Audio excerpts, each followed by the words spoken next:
David hit $800,000 in his retirement account at age 54, and it cost him the healthiest years of his life. He could have walked away. The math worked, but his advisor told him he needed $1.2 million to be safe, so he kept grinding. He retired at 62. 3 months later, his wife was diagnosed with early onset Parkinson's. The trips they'd planned? Gone. The hiking retirement they'd dreamed about? Gone. He'd earned his freedom at 54 and traded 8 golden years for a number someone else invented. And here's the part that'll make you angry. That number was wrong on purpose. I'm Joe, and over the next 15 minutes, I'm going to show you how the financial industry quietly miscalibrated 2 retirement checkpoints. So you keep saving, keep paying fees, and keep working long after the math says you're already free. Let's start with the first checkpoint, because almost every finance channel on the internet is still quoting a number from 1994. Charlie Munger has a famous quote. He said the first $100,000 is a bitch, but you gotta do it. Get to $100,000 and compound interest starts doing the heavy lifting. Brilliant advice. In 1994, that $100,000 Munger was talking about, adjusted for inflation and today's cost of living, is roughly $215,000 to $220,000 in 2024 dollars. And when you factor in that real investment returns are lower now than in the 90s, and expenses like healthcare and housing have outpaced general inflation, the real modern escape velocity number is closer to $250,000. Here's why $250,000 matters more than any other number on your journey. At a 7% average real return, a $250,000 portfolio generates about $17,500 a year in growth. That's more than most people can contribute to a 401k in a year, even maxing it out. Which means, for the first time in your life, your money is out-earning you. Your portfolio becomes the primary worker. You become the supervisor.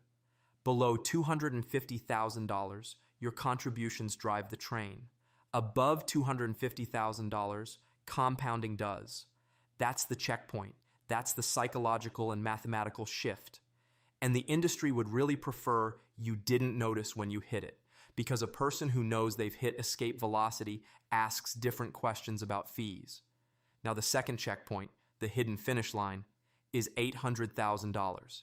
And I know, every retirement calculator, every advisor, every magazine cover screams that you need $1.5 million, $2 million. The magic number is higher than you think. Let's actually do the math. Take a couple with $800,000 invested. Using a realistic 5% withdrawal rate, that's $40,000 a year from the portfolio. Add average Social Security for a dual earner couple, roughly $44,000 combined in 2024, and you're at $84,000 a year in retirement income. The median American household earns about $75,000, so $800,000 plus Social Security doesn't just replace working income for most couples, it exceeds it by more than 10%. That's the finish line, not $1.2 million, not $2 million, $800,000 for most dual earner couples. So why doesn't anybody tell you that? This is where it gets uncomfortable, because to understand why $800,000 looks like $1.5 million in the industry's marketing, you have to understand what happened to the 4% rule. In 1994, a financial advisor named William Bengen published a study in the Journal of Financial Planning. He looked at every 30-year retirement window going back to 1926 and asked one question. What's the highest withdrawal rate that would have survived the single worst retirement start date in American history? The answer was 4%.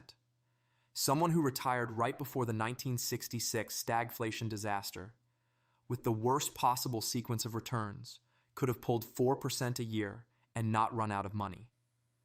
Bengen wasn't describing a normal retirement. He was describing the worst retirement in 140 years. Then something strange happened. The industry took Bengen's worst-case floor and started selling it as the ceiling, as the safe maximum, as the responsible number. Michael Kitces, probably the most respected retirement researcher alive today, ran the same data and found the historical average safe withdrawal rate is closer to 6%. In 2/3 of all historical retirements, a retiree could have withdrawn 6% a year for 30 years and died with more money than they started with.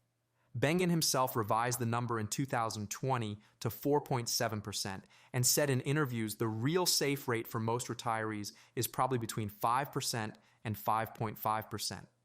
Here's what that means in dollars. At a 4% withdrawal rate, you need $1 million to generate $40,000 a year. At a realistic 5%, you only need $800,000 for the same income. At Kitces' historical average of 6%, you need $667,000. The gap between the rule and the reality is $333,000 of extra savings. Years of extra work. Extra fees flowing to the industry that sold you the rule. Why would the industry systematically understate safe withdrawal rates? 2 reasons. First, a client with a bigger target number pays fees for longer. An assets under management advisor charging 1% on $1.2 million makes $12,000 a year. On $800,000, $8,000. Multiply by 30 years and the incentive writes itself. Second, and this is the behavioral piece, above $250,000, your real risk stops being market risk and becomes behavioral risk. Let me explain what I mean because this is the trap that caught David. Once you cross $250,000, your portfolio is big enough that a normal market drop feels catastrophic. A 30% correction on $800,000 is $240,000 evaporating on paper. That's more than most people earn in 3 years. And here's what the research shows. From Morningstar's Mind the Gap study, from DALBAR's annual investor behavior report, from Vanguard's own internal data. Investors who panic sell during drawdowns lock in losses roughly twice as severe as investors who simply hold through. DALBAR's 2023 study found the average equity fund investor underperformed the S&P 500 by about 5.5 percentage points a year over 20 years. Not because the funds were bad, because the investors sold at the bottom and bought back at the top. That's the real risk above $250,000. Not the market. You. And this is why the industry's fear-based framing is so effective. If you believe you need $1.5 million, you stay scared. If you stay scared, you take defensive action at exactly the wrong moment. If you take defensive action, you underperform, which makes you believe you need even more, which keeps you paying fees longer. It's a closed loop, and the only way out is recalibrating the checkpoints. There's one more layer to this, and it might be the most expensive one. Tax architecture. Because $800,000 in a pure traditional 401k is not the same as $800,000 in a smart mix of accounts, not even close. Imagine 2 retirees. Both have $800,000. Retiree A has all of it in a traditional 401k. Every dollar they withdraw gets taxed as ordinary income. Retiree B split theirs roughly 1/3 traditional, 1/3 Roth, 1/3 taxable brokerage. Retiree A, pulling $50,000 a year plus Social Security, pays federal taxes on nearly all of it. Over a 30-year retirement, their lifetime federal tax bill can easily run $180,000 to $220,000. Retiree B can pull from the brokerage at long-term capital gains rates, pull Roth tax-free to control their bracket, and strategically tap the traditional account in low-income years. Their lifetime tax bill can be under $60,000. That's a 6-figure difference on the exact same $800,000. The number on your statement is not your wealth. Your wealth is what survives taxes. So let's get practical. Here's how you actually use these 2 checkpoints. Step 1. Treat $250,000 as your true first finish line, not $100,000. Below that number, your job is contribution rate. Maximum savings, aggressive allocation, don't touch anything. Most people overestimate the importance of investment choice and underestimate the importance of just getting more money into the account. Every dollar you add below $250,000 is a dollar doing heavy lifting that compounding isn't ready to do yet. A good target, save 20% of gross income if you can, 15% minimum.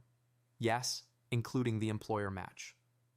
And get to $250,000 as fast as humanly possible, because every year you delay is a year of lost compounding you will never get back.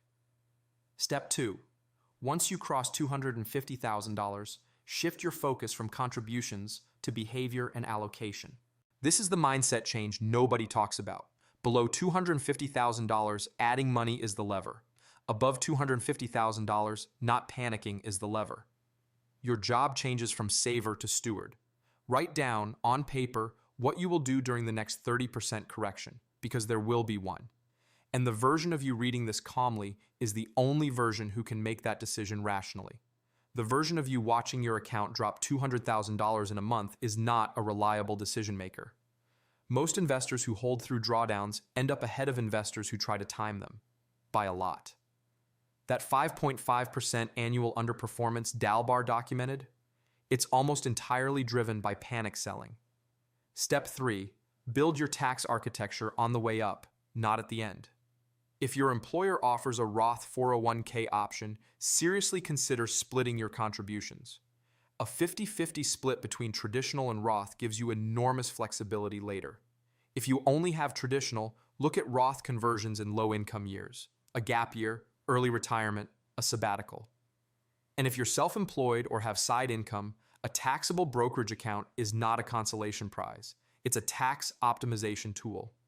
Long-term capital gains are taxed at 0%, 15%, or 20%, often lower than ordinary income rates on 401k withdrawals. The goal is to arrive at retirement with 3 buckets: traditional, Roth, and taxable, so you can pull from whichever one keeps your bracket lowest each year. Step 4, recalculate your actual finish line using realistic numbers. Take your expected annual spending in retirement. Subtract your expected Social Security benefit. You can get a personalized estimate at the Social Security website in about 4 minutes. The difference is what your portfolio needs to cover. Divide that number by 0.05, not 0.04. That's your real target using a realistic withdrawal rate. For a lot of couples, that number comes in somewhere between $600,000 and $900,000, not $1.5 million, not $2 million. Then ask yourself an honest question. If you hit that real number at 55 instead of 65, what would you do with those 10 years? That's the question David wishes someone had asked him. Let me tie this together. Checkpoint 1 is $250,000. That's modern escape velocity, the point where compound interest starts out-earning your contributions and your money becomes the primary worker. Not Munger's $100,000 from 1994, $250,000 in today's economy. Checkpoint 2 is $800,000. For most dual-earner couples combined with Social Security and a realistic 5% withdrawal rate, that's the hidden finish line. Not $1.2 million, not $1.5 million, $800,000. The 4% rule was built as a worst-case floor for the worst retirement timing in 140 years. Kitces' research puts the historical average closer to 6%. Bengen himself revised it to 4.7%. The industry sold you a floor as a ceiling because bigger targets mean longer fees. Above $250,000, your real risk is behavioral, not market. Panic selling during drawdowns costs roughly twice as much as holding through. And tax architecture matters as much as the raw number. $800,000 split across traditional, Roth, and taxable can outperform $800,000 in a single bucket by 6 figures over a lifetime. Here's what I want you to take from David's story. He wasn't wrong to be cautious. He was wrong about what caution meant. He thought caution was an extra $400,000 in the account. Real caution would have been asking whether the number he already had was actually enough. Because the years you spend over-saving are not neutral, they're not free, they're years of your one life, traded for certainty you may not actually need. Run your own numbers, with realistic withdrawal rates, with your actual Social Security estimate, with honest spending expectations. You might already be closer to free than anyone's told you. If this changed how you think about your number, hit subscribe. I put out a new video every week, cutting through the finance industry's fog so you can make decisions based on math, not marketing. I'm Joe, thanks for watching. And protect your time. It's the one thing compounding can't get back.